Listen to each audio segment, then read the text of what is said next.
Assalamualaikum warahmatullahi wabarakatuh. Jadi di sini saya akan memperlihatkan demo aplikasi prediksi ekspor ikan hias menggunakan metode algoritma genetika. Nah, oke, untuk tampilan pertama di sini ada dashboard dan login. Dan dashboard ini nanti akan menampilkan grafik dari hasil prediksi. Oke, kita langsung aja masuk ke login. Di sini udah ada username dan password. Login. Setelah itu di halaman admin situ ada 3 bagian, yaitu perhitungan algen atau algoritma genetika, manajemen user, dashboard, logout. Oke, kita langsung aja ke perhitungan algen algoritma genetika. Nah, di sini ada proses-proses untuk mencapai sebuah prediksi, yaitu pertama menginput data, menginisialisasi parameter, terus itu ada pembentukan parent, terus kemudian setelah parent dibentuk, kemudian langsung melalui crossover. Setelah crossover kemudian proses mutasi. Setelah proses mutasi kemudian ada proses fitness. Di sini nanti akan menghasilkan fitness terbaik lalu diprediksi kembali. Oke, langsung saja. Di sini kita menginputkan data yang sudah di historis selama 4 periode. Oke, kita lihat aja ini.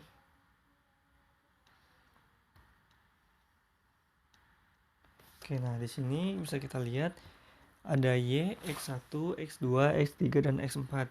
Y di sini adalah nilai data real bulan Desember. X1 itu data bulan sebelumnya, bulan November ini nih. X2 ini 2 bulan sebelumnya, berarti bulan Oktober ke sini. X3 3 bulan sebelumnya, berarti September. Terus X4 4 bulan sebelumnya, yaitu Agustus.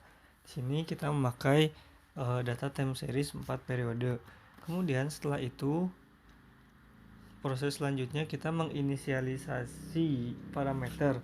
Nah, pada laporan itu kita telah melihat di hasil uji coba pada 20 individu, yaitu yang melakukan parent yang melakukan crossover itu sebanyak 12 dan yang melakukan mutasi yaitu sebanyak 8. Karena ini nanti akan mendapat fitness terbaik. Oke, kita lihat proses. Oke, kita lihat hasilnya ada. Oke, kita tadi di sini pada pembentukan parent ini tadi kita memasukkan jumlah parent yang akan dibangkitkan, yaitu 20. Otomatis di sini akan membangkitkan parent dari P1 sampai P20. Nah, ini pun A, B1, B2, B3, B4 ini yaitu koefisien regresi, di mana nilai-nilai ini mengikuti dari nilai data time series ini. Di sini ada 1, 2, 3, 4, 5. Otomatis di sini ada 5 juga, 1, 2, 3, 4, 5. Oke, kemudian tadi di sini di inisialisasi itu kita menginput jumlah parent yang melakukan proses crossover itu ada 12. Oke, kita lihat di sini menghasilkan proses crossover itu dari parent itu menghasilkan child C1, C2 di sini. Oke, pada proses crossover ini P1 di crossover dengan P2, P3 dengan P4, P5 dengan P6 sampai P11 sampai dengan P12 dan menghasilkan inisialisasi child sebagai berikut. Nah, nilai A ini juga yaitu dibangkitkan nilai random yang dibangkitkan untuk memenuhi rumus ini. P1 itu tadi diambil dari pembentukan parent ini. A-nya yang ini, P2 yang tadi. Oke, setelah itu tadi kita kan proses crossovernya itu di sini kita tulis 12. Nah, setelah itu sisanya itu berarti 8, berarti di proses mutasi. Kita lihat. Nah, di sini proses mutasi ini dari tadi kan di crossover itu dari 1 sampai 12, berarti dari mutasi dari 13 sampai 20. Oke, menghasilkan ini. Nah, di sini ada rumus-rumusnya nih. Rumusnya itu child yaitu A min R1 max min 1. A-nya itu yang tadi ini kita lihat yang parent inilah. Nah, yang A ini tinggal masukin aja dan menghasilkan ini childnya ini, nilai-nilai ini. Kemudian setelah itu kita melakukan proses fitness. Proses fitness ini dilakukan dengan rumus regresi ya. Nah, nilai y aksen min y pangkat 2 ini untuk mencari nilai MSE agar mendapatkan nilai MSE. Oke, di sini P1 ini tergantung data yang kita dapat. Kalau misalkan isinya kita menginput datanya sebanyak 32, otomatis proses fitness yaitu yang P1-nya itu di sini ada 32 nih. Soalnya dikalikan pada setiap baris. P2 terus sampai sini terakhir ada C20.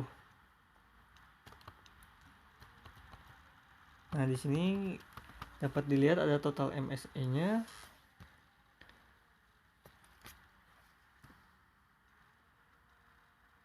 Oke, di sini juga nih ada dari parent kita melihat ada hasil fitness, ada hasil total, ini penjumlahan dari ini MSE dan fitness yang didapat. Nanti kemudian pada fitness ini dari parent sampai child dilakukan proses seleksi yang menghasilkan satu buah parent yang benar-benar nilai fitness terbesar. Nah, yang ini yaitu ternyata yang diseleksi itu dari keseluruhan itu terdapat di parent bukan di child, yaitu di parent P4 dengan nilai fitness 0,0500. Oke, setelah itu fitness baru kita menghitung hasil prediksi ini dengan rumus regresi tadi dengan nilai fitness yang telah ditentukan, dan hasilnya seperti ini, yaitu data aktualnya segini, prediksi selisihnya ini. Kita mencari, kalau kita lihat di sini ada yang paling mendekati yaitu di bulan April, yaitu selisihnya hanya beda 4. Nah, di sini bisa kita dilihat hasil prediksi bulan berikutnya, kemungkinan ini, terus MSE-nya, terus rata-rata selisih 94, rata-rata MAP dan rata-rata akurasi di sini. Oke. Setelah itu di sini ada manajemen user. Di sini untuk login, menambahkan username password aja. Nah, di sini terakhir nanti ada dashboard, yaitu grafik di mana kita lihat di sini ada data asli itu yang biru. Nah, data prediksi ini, si algoritma genetik ini mencoba mengikuti tren dari data asli. Jika data asli ke atas, mungkin dia ke atas nih. Setelah ini dia ke bawah, nah dia ikut ke bawah juga. Setelah tahu di bawah ternyata perbandingannya dia di atas, makanya dia akan naik ke atas.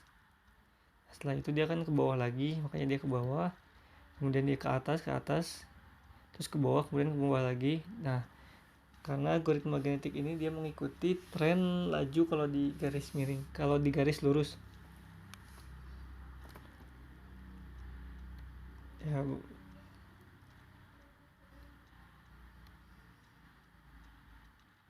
nah, paling kita di sini nanti inisialisasi dan di sini ada prediksi. Oke. Di sini ada logout. Nanti di tampilan utama ini kita muncul lagi dashboard ini ya. Oke, baik, mungkin Sekian video demonstrasi dari aplikasi ini. Assalamualaikum warahmatullahi wabarakatuh.